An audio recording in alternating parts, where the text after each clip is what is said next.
Not all silver that we get here on this channel is brand new and shiny and wonderful.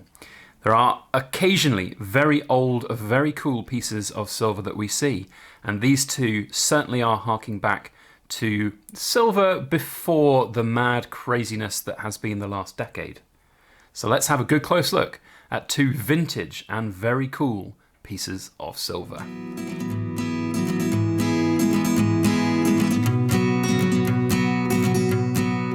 Hello everybody, Backyard Bullion here, and a very warm welcome to you all joining me for this week's In Focus Friday, the weekly look at cool things made of silver and gold. And we've got two very cool, unusual things that you won't see very often in the precious metals world, in the form of this beautiful 5-ounce Pamp Suisse bar and this 2-ounce silver kookaburra from 1995, Perth Mint. A beautiful specimen, and we're going to get it up close and personal and have a good close look at both of these.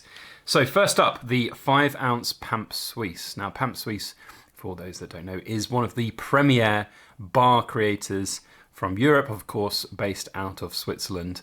They've got that je ne sais quoi. These bars are really, really good, very, very collectible, very desirable. And this 5-ounce bar here is especially nice. Unfortunately, though, it does seem to be suffering from a little bit of age. This is one of the older versions, and you can tell it's older because it's come supplied in this really clunky plastic case. No sort of plastic protection, just literally this plastic case, and it is a little bit sort of clunky to use. One thing that I will say is that it is stunning, nevertheless, of its age, and sometimes the age of these things can make things a lot more collectible, and you can just see the beauty on here, the sort of frosted finish of Pamp Suisse herself. Really high quality. I like to think of these as like the proof editions of silver bars.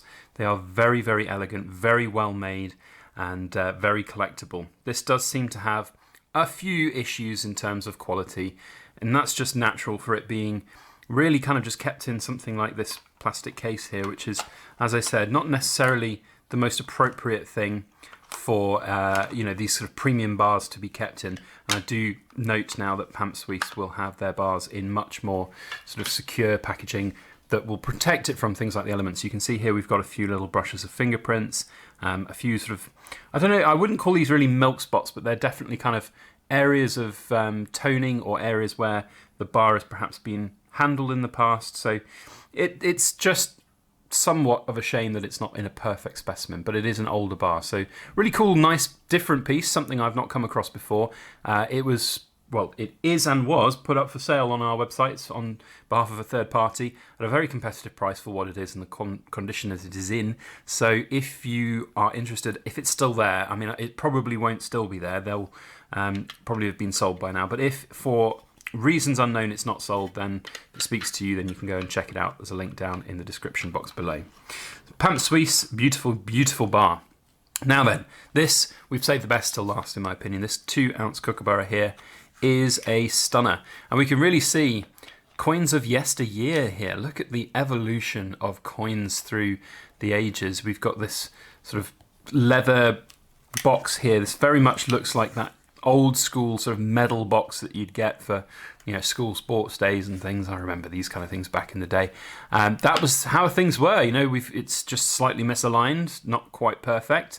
Perth Mint have done a much better job of their boxes and products going forwards now into this modern world that we're in. If you can think 1995 wasn't modern, by today's standards it really wasn't.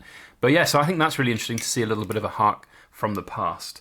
Now in terms of the coin itself, the kookaburra, the quintessential Perth Mint coin. Let's just crack the top of the capsule off so we can see this in all of its glory. Perth Mint Kookaburra, the Premier series from the Perth Mint, started in 1990.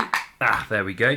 And the 1995 editions, this is a special edition with only a mintage of 1,500 because it was celebrating the 20th year of the 40-hour famine initiative. I haven't done any research on that. I'm not entirely sure what that was, but it's cool that that's a unique kookaburra within that set. Now, I've done a little bit of research in terms of pricing for this particular thing.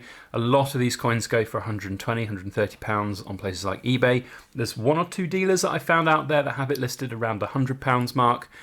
plus postage for maybe 105, 110, and our seller here was looking for 85 for this. So I think it's a pretty unique, fair price, really good condition for a coin that's now, goodness, let's do the maths, 22 plus 5, 27 years old. You know, it's done very well for its time. The camera might not pick this up, but there is this sort of faint air of toning that's appeared on the coin, which I don't mind at all. I think it's adding a lot of beauty to this particular coin, and it's certainly something to admire in terms of its design, its unique, its history, its part and its place within sort of the Perth Mint's repertoire over time. On the reverse, we have a younger version of Queen Elizabeth. Look at that. You don't see that very often on our coins at the moment. Certainly going forwards, we won't anymore anyway. Really very pretty, very nice detail. I'm not entirely sold on the frosted finish crown with the shiny head of the Queen there. I think perhaps the crown should also have been sort of a shiny finish. But hey, you know, that's the design choice of the Perth Mint, not myself. But very, very nice, very, very good coin indeed. $2 denomination, as you can see, from Australia. So very, very nice to see a really old school piece of silver. Let's get nice and close now and really see the detail on this kookaburra, because the Perth Mint have continued to impress with this kookaburra series throughout the last 2 decades, quite frankly. There are some real stunners out there. It's actually very high relief. If I can just about get this sort of shown on camera, it's a really, I mean, high relief for its time. It's really very, very elegant and very well made here. The design itself is just a simple one of the kookaburra on a branch itself. There we go. We can see the 20th World Vision 40-hour famine year for the 20th anniversary of that. There's the kookaburra itself with its beak. Beautiful.